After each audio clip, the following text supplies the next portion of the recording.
So we're well into October, which means the days are starting to get shorter and that cooler weather is coming in.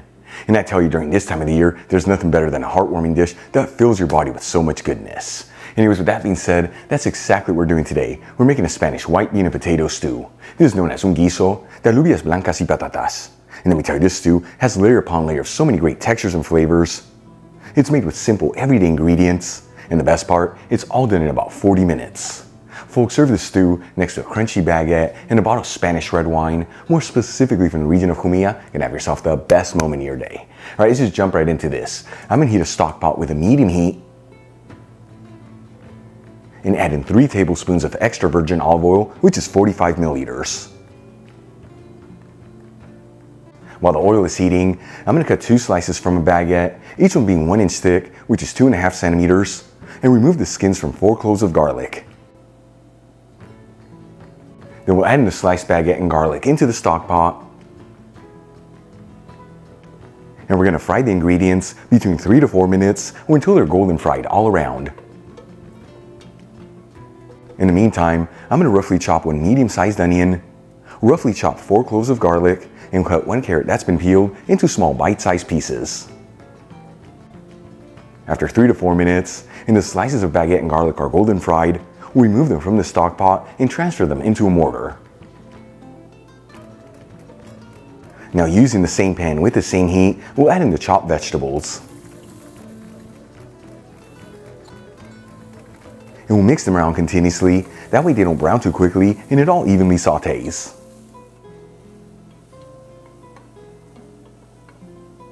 After 3 to 4 minutes and the vegetables are lightly sauteed, I'm going to add in 1 tablespoon of sherry vinegar, which is 15 milliliters. You can also use red wine vinegar here or even apple cider vinegar. We'll also add in 1 teaspoon of sweet smoked Spanish paprika, which is 2.5 grams. And 3/4 of a teaspoon of ground cumin, which is about 2 grams. And we'll give it a quick mix until it's well mixed together. As always, the Spanish paprika I'm using is from Kiva. Link where you can get some in the description box below, and if you buy it from that link, you'll also get 25% off your order. Then we'll add in half a cup of tomato sauce, which is 120 grams. I'm going to buy sauce by finely grating fresh tomatoes, but you can also use canned tomato sauce here, which is very similar to passata. And then we'll give it a mix and simmer it for a few minutes. While the tomato sauce is simmering, I'm going to cut 2 medium-sized potatoes that have already been peeled, washed, and patted dry, each one to bite-sized pieces that are 1/2 inch thick, which is about 1.5 centimeters. Important to use potatoes here that are a bit more waxy than starchy, as they hold their shape better in stews. I'm using Yukon Golds, but you can also use new potatoes, Golden Delight, or even red potatoes. After simmering the tomato sauce for about 4 minutes and it's slightly thickened, we'll add in the chopped potatoes.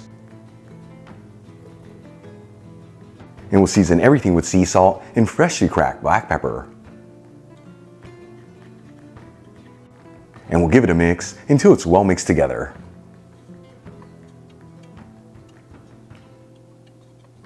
Once everything is well mixed, it's time to add in the beans. I'm going to drain 2 cans of white beans into a colander and rinse the beans under some water. The size of the cans that I'm using are 15.5 ounces, which is 440 grams each. We'll add the beans into the stock pot. And just enough vegetable broth to barely cover the ingredients, which is 3 cups in my case, or 720 milliliters. You can also use chicken broth here, or even beef broth if you like. Either way, link on how to make my homemade veggie broth in the description box below. Then we'll add in 1 bay leaf, turn it up to a high heat, and give it a gentle mix.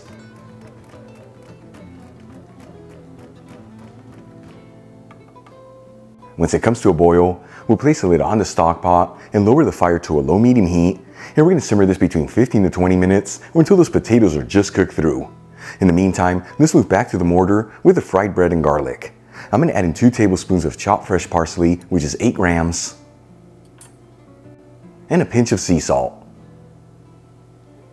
And using a pestle, we'll mash down on the ingredients until we form a paste-like texture. You can also use a hand blender here, food processor, or even a NutriBullet.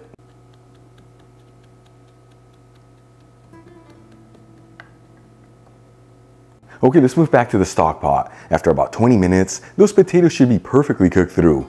You know, you can always pierce them with a toothpick just to ensure that they're done. If you see that yours need more time, just place the lid back on the stock pot and simmer this for a few more minutes. For the final step, I'm going to add in the bread and garlic mixture and gently mix it into the stew.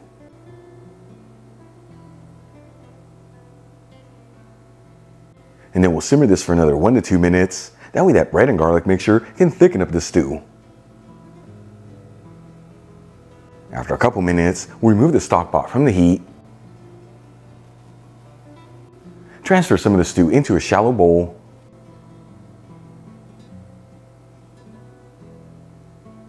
And garnish with fresh parsley.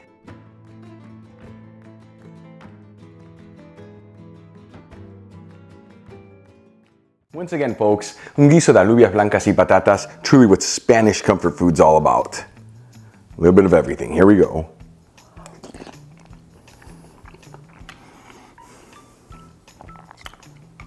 I'm going to sneak one more bite in there.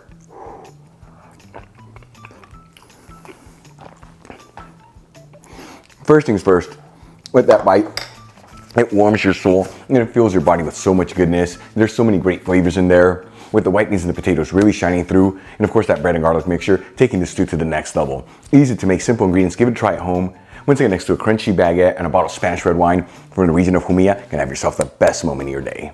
Really quick before I go, a shout out to a couple of my patrons, Kevin, Krista Rakic, Robert Manahan, and Hollis Helmichi. And guys, thank you so much for being patrons of Spain on a Fork. You know how much I appreciate you. Enjoyed today's video, hit that like button, leave me a comment below, and if you're not subscribed, don't forget to smash that subscribe button and click on the bell icon. That way you can get notified every time I release new content and to become a part of the Spain on a Fork family. Till the next time, hasta luego.